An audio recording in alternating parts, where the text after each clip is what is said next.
வெற்றிக்கான வழி.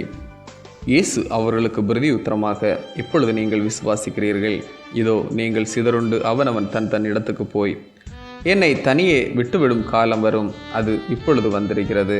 ஆனாலும் நான் தனித்திரேன், பிதா என்னுடனே கூட இருக்கிறார்.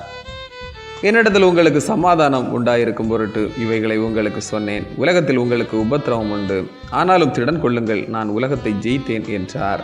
யோவான் 16:31-32-33. ஒவ்வொரு மனிதருக்கும் பல பாடுகளும் உபத்திரவங்களும் உண்டு. தங்களது நிலையை யார் புரிந்து கொள்வார்கள்? யார் நமக்கு நல்ல ஆலோசனை தருவார்கள்? யார் உதவி செய்வார்கள் என்று ஏங்கி தவித்து வாழ்கிறவர்கள் அநேகர்.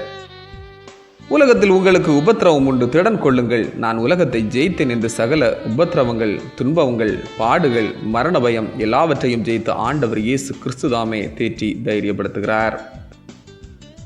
ஒலிம்பிக் போட்டியில் ஜெயித்த வீரர் ஒருவர் நமக்கு பயிற்சி தந்தால் நாம் மிகப்பெரிய வெற்றியை அடையலாம் என்ற நம்பிக்கை நமக்கு தோன்றும் அல்லவா? அதை காட்டிலும் மேலான வெற்றியை அடைந்த நம் அருள்நாதர் இயேசு கிறிஸ்து நம்மோடு இருக்கிறார். நம்மை வெற்றிக்கு நேராக நடத்துவார்.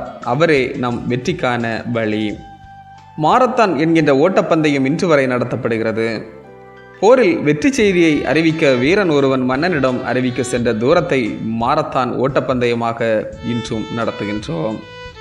விசுவாச வாழ்வில் நாம் சத்ருவின் போராட்டம், உலகின் தீமைகளிலிருந்து விலகி கிறிஸ்துவை நோக்கி வருகிற வெற்றி பாதை, அழியாத கிரீடத்தையும் இந்த சமூகத்தில் தடம் பதித்த சான்று வாழ்வையும் நமக்கு தருகிறது. ஆமேன். இந்த நாள் உங்களுக்கு இனிய நாளாக மலரட்டும். வெற்றிக்கான